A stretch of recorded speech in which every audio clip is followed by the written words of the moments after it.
Hello everyone and welcome on De Papier de Rêve channel. I'm Ursula and today I will be painting with you some foxgloves.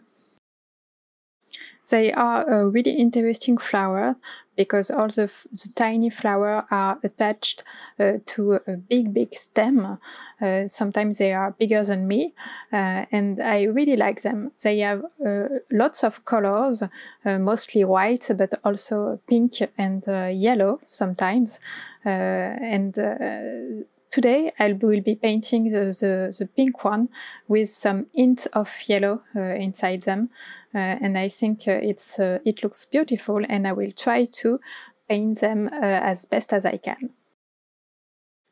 The difficulty here is to render the delicacy of the flower and all the shadows they are in this flower, because there is a lot of flowers attached to the same stem and there is a lot of transparency from one flower to another, and I will have to work somehow to make this happen.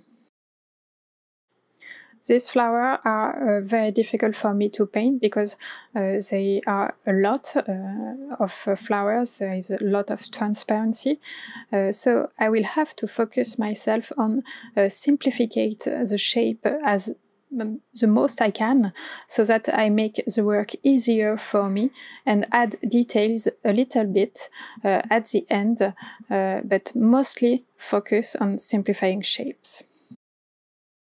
As usual, I'm starting with a dry paper, but you can see now it's totally wet, and I like that because everything is merging in one another and everything is very soft, and that's just what I want for a first layer.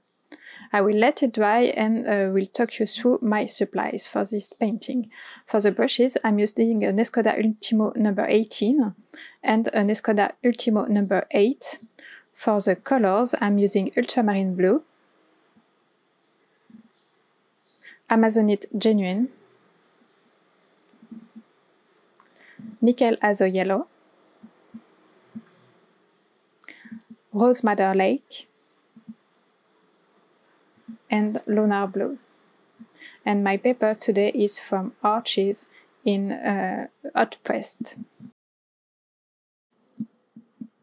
Now that my first layer is totally dry, I can add the details of my flower on my paper.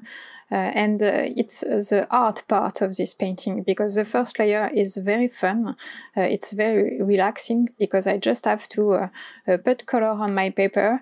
I have to focus a little bit to put the right color at the right place, but everything is very soft and very blurry, so I can always change things a little bit and make it happen with what I have on the paper. But right now, I have to be little bit more focused and paint a little bit more carefully. And as I'm not very confident in where to place every shape, every shadow for my flowers, I start with a very light color so that I can have a first idea of where to put the right shadow at the right place and the right color at the right place. With a little bit of time, I will build this color a little bit more to make them stronger when I'm pretty sure where I want them in reality. It's maybe a very safe way to work, but with watercolor you can always add color, but you cannot take away color just because everything is transparent, and it's very difficult to get the white of the paper back. So it's a little bit safer to work some lighter color at first and then go a little bit stronger when you are sure of what you want.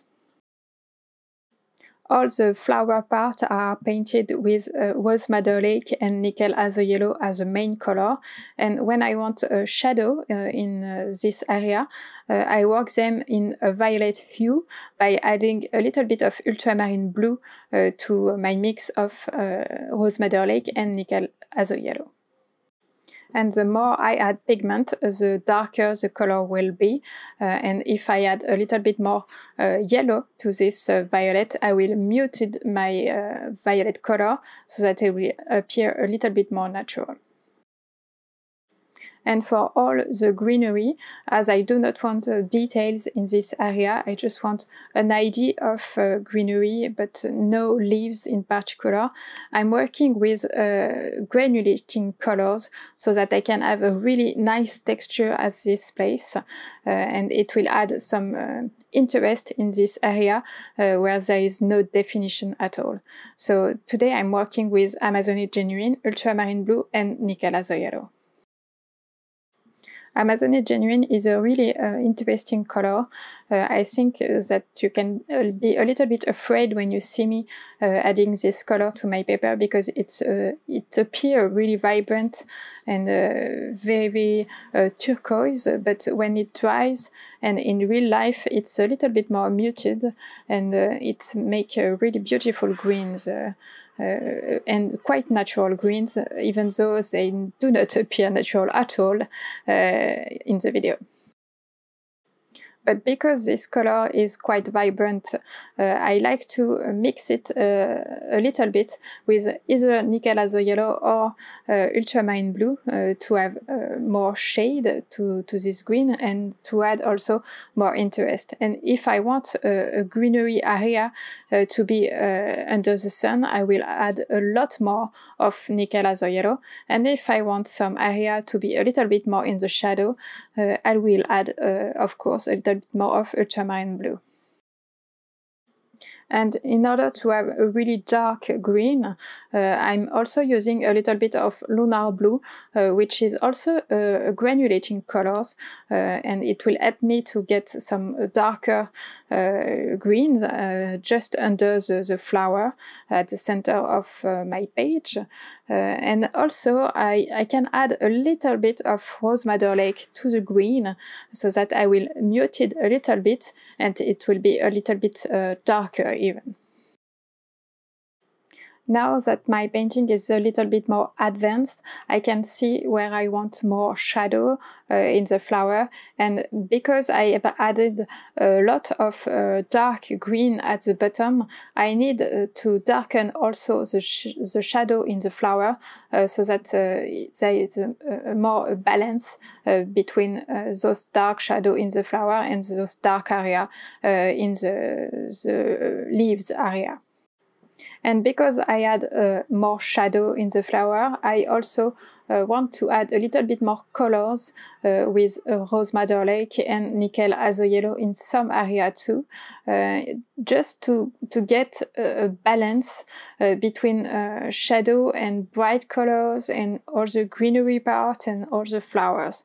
I want to have a balance between all those elements, so I will add a little bit of more shadow or more color in areas until I'm satisfied with the looking of this painting. And because I've worked with light layers at the beginning of my painting, I have even more possibilities to add colors and to go slowly in this painting, and that's quite reassuring for me because I work very slowly for once, and I can take my time to build the color where I want them, and also the shadow and the texture. I can just take my time and enjoy the process. So now it's the last step in this painting. I just want to add some tiny details to help you identify that there is foxglove on my paper. So I paint the tiny dots in the earth of the flowers, and some tiny lines also that can appear on the petal itself. And I will also take this time to correct some area. Here I have an area of green that is a little bit too strongly defined, and I want something a little bit more blurry. So I can add a layer of green on top of it and make it very, very blurry. And because the color underneath are quite light, this is working really great. overall, I'm very happy with this painting because I was able to take my time and take things quite slowly, and it was very nice for a change. And this video is now ending. Thanks for watching, and I hope you like it. Please check the blog post for more information about it and tell me what you think in the comments. See you soon.